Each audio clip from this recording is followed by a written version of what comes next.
Easter egg, simply known as A113 or A113, depending on how you say it, is by far one of the most well-known in the industry. Brought to the public eye predominantly through the animation side of the industry, as the sequence that references the classroom that many famous animators and film creators over the years studied in at university. More specifically, the classroom they studied in at the prestigious California Institute of the Arts, or CalArts. In this classroom, it's safe to say that 95% of your favourite animated features have been created, and it was predominantly used by character design artists as well as computer animation students. Many famous alumni have been there over the years, both in front and behind the camera, including beloved actors like David Hasselhoff, Don Cheadle, but most notably, it's well known for its film. Stop motion gurus, Tim Burton, of course one of the biggest filmmakers anyway, and of course his co-partner Henry Selick, creator of many famous TV shows, Butch Harmon, incredible director, one of my favourites, obviously Frozen director Chris Buck, Gravity Falls creator Alex Hirsch, and Pixar's own John Lasseter. CalArts also saw some of the most notable Pixar names ever to have graduated from that university, including the director of The Iron Giant, The Incredibles, Brad Bird, Andrew Stanton, of course, directing Finding Nemo, etc., John Lasseter, as mentioned, former CEO, director of Toy Story, etc., and of course now the current head of Pixar Animation Studios, Pete Docter. Of course, he was also a director as well. All of these guys coming up through the animation department too. All of the people I've just mentioned are hugely respected in the industry, especially in front of Pixar, and I look up to all of them massively. But the reference A113 references the classroom number that these guys studied in over the years. And of course, it's lovely that this is paid respects to in the film industry. It's not just places like Pixar, but it was also used in things like The Simpsons, Family Guy, South Park, and even hit Christmas film Klaus. It's even appeared in live action form as well. Mission Impossible Ghost Protocol, for example, and one of my favourite films, as you can see by my tattoo, The Truman Show. But by far the most famous use of it, and the thing that propelled it into the public eye, was the Pixar films. This reference appears at least once in every single Pixar film to date. But today we are going to go through every single time A113, A113 appears inside the Pixar franchise in the feature films. Hi, my name is Luis. I am a filmmaker specialising in animation with a huge love for Disney, Pixar, the parks, absolutely everything. And here on the channel, we discuss all things film, parks, animation, especially Disney, Pixar, all that jazz as well. So if you do like this sort of content, please consider giving it a like and subscribe. Of course, if you do enjoy the video as well, we do many different videos on the channel covering all those different topics. And help me out, hit my subscriber goal of 1,000 subscribers by the end of 2024. We're getting very close to it, and I can see it. I can see it happening. So please,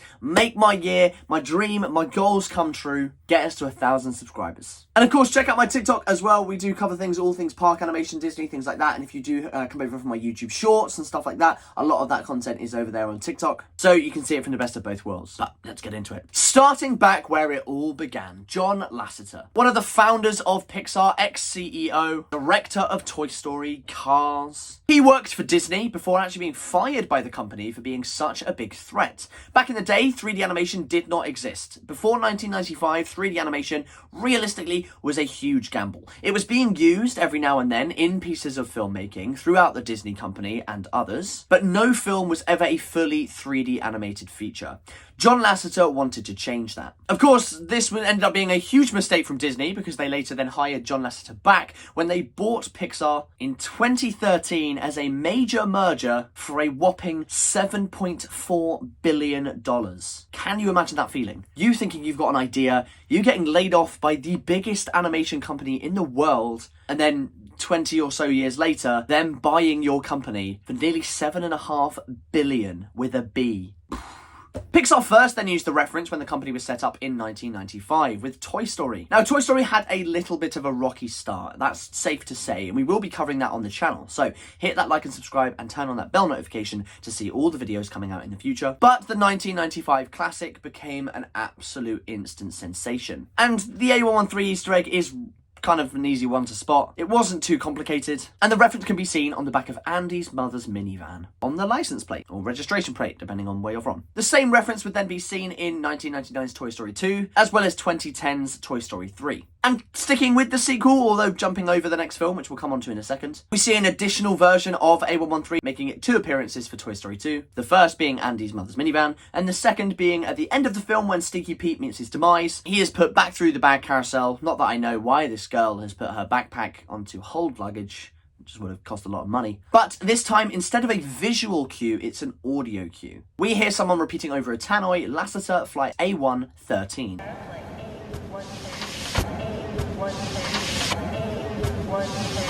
Of course, the reference A113, and then of course the nod to the director, John Lasseter. Pixar's second feature was then of course A Bug's Life, a criminally underrated film in my opinion, which came out just before Toy Story 2 in 1998. And this time, it's a perfect reference in my opinion. I think it's just so fantastically done. It's seen behind our main character Flick as he ventures into the city in search for the warrior bugs, which of course later we find out aren't quite warriors, but in fact acting circus bugs. So, just a little bit about this code as well. Not only is A113 visible, of course, but the 4 digits that come before are actually a nod to Toy Story, Pixar's feature film that came before this, and of course their first one. And it's a nod to their US release date, November 1995. Of course, November being the 11th month, and 1995 being the 95th year. Monsters Inc. then rocked our world, introducing our first new director in Pete Docter. And honestly, this is a slightly weirder one, and I'm honestly not even sure how anyone even saw this. There's a few references in Monsters Inc. that come close to being an A113, but this is the one that has been confirmed, and yeah. This time it's etched into vines that are dangling screen left towards the end of the film when Randall is thrown into the caravan that we do actually see in A Bug's Life. You can see that through the reads, it reads A, and then C, X, and then 3 I's, which of course in Roman numerals is A113, so A113. Finding Nemo is then a pretty blink and you miss it moment when the diver is diving down P. Sherman to take away Nemo and put him in his beautiful aquarium. He snaps a little photo to remember the occasion. And the code for the camera, if you look on the top left-hand side of the screen, or in the top right-hand of the camera, it reads A113. The Incredibles then actually has a few different varieties of this reference, both audibly and visually. You can first hear the reference when Mirage is telling Bob where to report for his debrief. You'll be briefed on your next assignment in the conference room at 2. D-Wing, room A113. A113. A113. Pretty cool. I like the fact they do it audibly as well. Later in the film, we then see the family touching down, or crashing down, I should say, onto the island where Syndrome is now holding Mr. Incredible captive. As Elastigirl is then trying to find her husband, she stretches her head down into the control room. And you can see that it shows that Mr. Incredible is being held captive in level A1, cell block 13, which of course, if you put them together, is A113. Okay, so the film that actually got me into the industry came out in 2005/6. It was Cars! A few references to A113 then show up in this film as well. The first time we see it appears on the front of the train that nearly collides with McQueen when he is trying to find Mac in the opening sort of 20 minutes of the film. The second time we see it then becomes a permanent addition to the Cars franchise. So we also see this repeated in 2 and 3, and of course, all of the plethora of shorts, movies, games, TV shows that this franchise has managed to make. It is actually the number plate for Mater. Usually a blink and you miss it moment because you very rarely see the back of Mater, but it's a nice addition when we do see it. 2007 then saw one of the releases of the best Pixar films, of course, Ratatouille. Probably one of the more noticeable ones in the Pixar universe as well, because it appears as the identification tag on the top of that massive, huge, swole rat. Clearly been to the gym, maybe on the steroids. Of course, it does appear as the little chip on the side of Beefcake Rat Git. Another Pixar banger came in 2008, but this time set many, many years into the future. Of course, WALL-E came out and blew everybody away. There's only one real, big reference to this, and it's seen during the sort of final acts of the film. It is the code that we see flash up on the evil wheel robot thing, Axiom Drivers Wheel Auto. It flashes up in the middle when, of course, he notices that Eve has brought back the plant. Potentially one of the most emotional Pixar films now, inspiring what is now widely known as the Pixar moment, to which we will cover on this channel as well. If we get 50 likes on this video, we will cover every single Pixar moment inside the Pixar universe. Of course, I am talking about Up. A113 then appears above the room that Carl is sat outside of when he unfortunately beats the living daylights out of the poor construction worker who is realistically only trying to do his job. But I get it, Carl. I understand. Up next is what we consider the last of Pixar's golden age, Cars 2. This time, of course, I've already said it is Mater's license plate, but we also see it as the title of the jet plane Siddeley. Unpopular opinion, I actually low-key really like Cars 2. It's not a bad film. People give it so much hate. It's not bad. Realistically, it shouldn't have been about cars. They shouldn't have really had all the spy stuff also included in the Cars film. But if you break it down, it's a really fun watch. I loved the sort of traveling the world, doing the race. I think that was fantastic. The whole Lightning McQueen part of it, fantastic. And I think the plot of poisoning the oil, kind of cool. People's main problem is not with that part of the film, it's with the fact that it's a Cars film and it's all about spies. We do then see the reference used again after we look underneath the evil mastermind's hood, of course, before it's revealed to be Sir Miles Axelrod at the end of the film.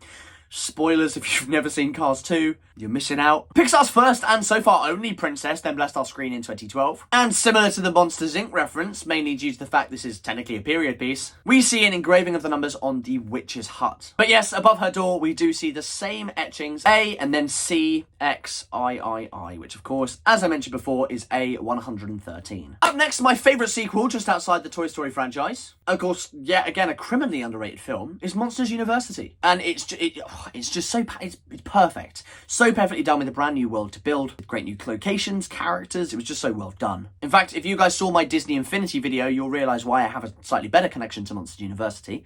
If not, go check that video out on the channel now. Of course, Sully was not once all the sweet, lovable character we know him as. And of course, on his first day at university, he burst through the doors late to class and he forgot his pencil. However, if you look on that door, you will see the code A113, which, funnily enough, is also obviously the name of a university classroom. So they paid respects to the university classroom by using it as the name of a university classroom. You'll also notice in this video that many of these A113 references relate to doors or cars. Pete Docter's Inside Out was then the biggest original since Up, and with its sequel breaking records, it's safe to say it's a pretty good franchise. This year, of course, it did become the highest grossing animated film of all time. In the first film, we saw A113 once tagged onto the wall as a piece of graffiti when Riley is running away from home, ignoring her parents' phone calls. A pretty well-known and more noticeable detail. The Good Dinosaur then had to get pretty creative with their version of A113 because, of course, in the period that it was set, everything is very natural. And to be honest, I think that's the best part of the film. The visuals in The Good Dinosaur will forever blow me away, and I don't think it gets enough love for that reason. I will never get over the clouds, the water, everything. It was just, it's so perfect.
But due to these limitations, and of course the time periods that were set, materials that can be used, we don't have any pencils, pens, things like that, Pixar had to get creative. And they decided that putting it in a fence was a great idea. So we do see when Arlo is being chased by that scary chicken, we do see the fence bent into different shapes that does spell out the letters A113. Again, I'm so impressed that people actually find this, because I think this has been hidden perfectly. The incredible Finding Dory then hit our screens in 2016. Again, a criminally underrated sequel. And Dory actually has two different versions of A113. One can be seen in true Pixar fashion, I'll give you a guess. If you said it's on the license plate, then bonus points to you. Because it can be seen on the license plate of the truck that carries the fish towards the final acts of the film. The front plate does read Cal A113, which could be taken as California A113 or CalArts A113, or just Cal A for Arts, and then room 113. Many number plates have been used over the years for different references throughout different films, not just A113, especially when dealing with numerical codes, things like that as well. Widely seen throughout the MCU, very famously seen through things like Avengers, Endgame, No Way Home, because they're able to hide different versions of comic names, things like that, like The Amazing Spider-Man, for example, maybe dates for birthdays, issue numbers, Stan Lee references. These different references then sometimes reflect the characters we're going to see, plot points, different things like that, which I think think is a really clever way of doing it. However, sometimes it can give it away in trailers if that's shown. For example, secret villains showing up or something like that. The second time we then see the reference in Finding Dory is similar to the way we see it in Ratatouille, seen on the flipper tags of Rudder and Fluke, of course 2 of the beloved seals that are sat outside the Marine Life Institute. One of them having A1 on their tag, and then the other one having the number 13. A really creative way of doing this. Ka-chow number 3 now, of course, good old Cars 3. Mater, yet again, his license plate is a reference to the A113. But in this film, we probably see one of the most prominent in-your-face A113s in the whole Pixar movie franchises so far, because we stay looking at it for a good couple of seconds. Of course, it is the office number of the brand new CEO, the dodgy CEO at that, Sterling, of the new CEO of Rust-eze. The beautiful CoCo, then released in 2017, and this is one of those blink and you miss it moments, because in the opening minutes of the film, we are introduced to the main man behind the story, sort of plots, the arcs of this film, Ernesto de la Cruz, who, again, if you haven't seen CoCo, skip 10 seconds. There you go. Of course, he is then revealed to be the villain of this film. He is then obviously revealed not to be as all fun and lovely as we think. But Miguel loves this musician, so he talks about him in very high standards. And as we sort of see an introduction to him, the music, and the sort of burning fire behind this film, we do see some vinyl records flashing up on the screen, of which in the bottom left-hand corner of one of them reads A113. We later see the reference again in the film. This time it's the door number, again, of the Bureau of Family Grievances. The sequel to one of the best Pixar films then came out in 2018, of course, The Incredibles 2. Not quite living up to the first one, but still a very fun film, and I'm super excited for The Incredibles 3, which of course was announced at this year's D23. Brad Bird returning to direct as well. In this high-stakes sequel, we actually see the reference a few different times. Actually, the most amount of times than any other Pixar film. And of course, with Brad Bird being a member of CalArts as well, it seems only fitting that he, out of all of the others, put it in his film the most. The first time we see the reference is actually on the side of a bin down an alleyway that Frozone escapes to at the end of the first fight, of course after the Parr family are all arrested. The second time is when the main protagonist of this film, Elastigirl, is chasing down the bullet train going at high speeds to try and stop it. We actually then see that the code for the train is A113, and we can see that on the side of the vehicle. The third time is then when Helen is speaking to Void at the DevTech party, and she has a sneaky suspicion that something is not quite right about her capture of the screenslaver. So she, quite frankly rudely, walks off and goes down a little corridor. Of course, it would only be fitting as a Pixar reference to put it as the door number for the main control room. The fourth time we see this reference is towards the end of the film, when the ambassador is actually signing the International Superhero Accords. And if you look in the top right as she is signing this, you will see the code ISHA, International Superhero Accords, CA, which could be California or CalArts, and then A113. And get this, there is a freaking fifth version of this reference. In the final moments of the film, this one is probably the most abrupt and blunt in-your-face reference of A113 ever. It's a little bit on the nose, and I have no idea if anyone's missed it. But Violet is being dropped off by the rest of the Parr family to go on her first date with Tony to the cinema. And the film they're going to watch, A113, or A113, I'm not sure by the title. What on earth could this be about? It's just a highlight reel of all the references from different animation, different features across the years. Now, perhaps one of the most controversial Pixar films for sure, Toy Story 4, came out in 2019, just before COVID, and it did blow audiences away. It's a fantastic film. The only debate is really, was it needed? That's my personal beef with it. However, I still think it's a fantastic film. We'll see what happens with Toy Story 5. I would snap Forky across my knee, though, because the guy is annoying. We see the reference appear in the antique store, which is a huge set of Easter eggs as it is, and that is a planned video for the future, because anywhere you look in this shop, literally any frame that is filmed inside the store has a reference to at least one or more Pixar films. It is fantastic. And of course, A113 does appear on the wall as well. Let me know down below, would you want to see that video breaking down the antique store of Toy Story 4 for all of the different references that you see in there? Next up is Onward, and this reference doesn't come until super late into the movie, like literally the final seconds. And again, we hear an audible version of A113, this time coming through the talkie-walkie on the shoulder of Officer Bronco. I got A113, A113, A113. One of the most stunning Pixar films then came out, of course, Soul, the last film to be directed by Pete Docter before he came the studio head. And to be honest, the location of A113 in itself just deserves a whole other video. But instead of it being on a door or a license plate, something like that, it's actually a physical location this time. As we head into the room of everything, or whatever it's called,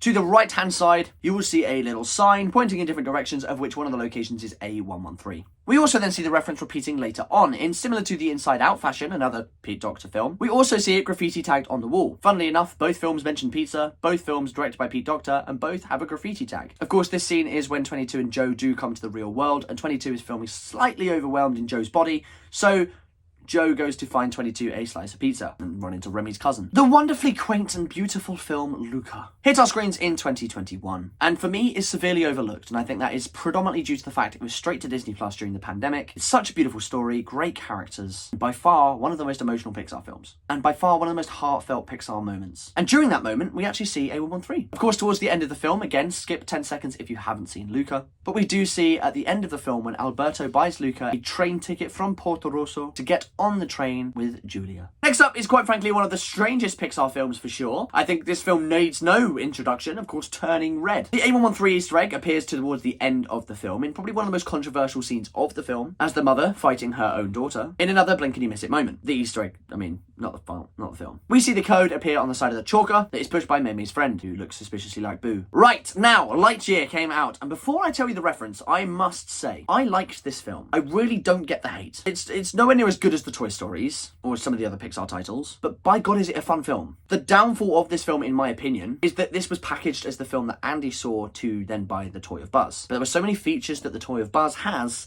that this film didn't show off. Plus, there are so many plot points that they established in Toy Story, such as the reference to Star Wars of Zurg being Buzz's father, which of course was then completely thrown out the window when Zurg turns out to be an older version of Buzz. So cool and sick, and like this would have made a fantastic film if it wasn't linked to Toy Story, but because it was, I think that's what really let it down. This would have been a fantastic standalone film. Visually, it's incredible, but it does destroy canon and kind of shoot itself in the foot. I will say though, that live action version, kind of the Buzz Lightyear suit, kind of sick. Anyway, this is probably the stupidest version of A113, because it literally just is carved into the side of a rock. Again, similar to the Good Dinosaur and Monsters Inc. How on earth do people spot this? Beautiful, well-crafted, thought-out animation with beautiful new characters, new voice actors that we haven't seen a lot of, and of course, a brand new beautiful world to explore. And of course, just how it started, like many references in this video, what is it? A door. This time for the Department of Departments. A very fun name. But we also see a super clever version of this Easter egg. We see it in the trailer, and then we also saw it in the main film itself. Just as that weird boat train thing pulls up at the station to Element City, we see A, H, and AL, which are the chemical symbols. A is just A. I don't think that's a chemical symbol. Maybe it could be a region. You then got H, which is for hydrogen, and Al, which is for aluminium. H actually has an atomic number of 1, so you then have A1, and then aluminium has an atomic number of 13. So put them all together, you get A113. Then, of course, this year, 2024, the return of Inside Out. And with 2 television shows coming out later this year, which we will be reacting to, breaking down, things like that on the channel as well. Inside Out was slightly similar how we've seen another couple of these Easter eggs before, again spelt in Roman numerals. Above the door of the vault that they get put in, of course, when they are suppressed emotions, they are shoved into there before meeting some crazy characters. You do see above it A, C, X, and then 3 I's, which, as we've already said, is A113. Of course, Win or Lose is coming out in the next couple months, so we will be looking very highly into that at some point. We also do have a video of the Pizza Planet truck, the Luxo ball, and things like that coming to the channel shortly. So we will be looking out for those inside Win or Lose as well. And of course, Dream Productions just got its first trailer in the last couple days, so we will be looking into that in December when that drops. And of course, Elio next year, and then we've got Hoppers coming out in the future as well. So if you want to see up-to-date versions of those Easter eggs and references inside the Pixar universe, please hit that like and subscribe button. Get us to 1,000 subscribers by the end of the year, and let me know, what did you guys think? Which is your favourite reference inside the Pixar universe in terms of A113? But for now, I will see you in a future video, so stay safe and peace.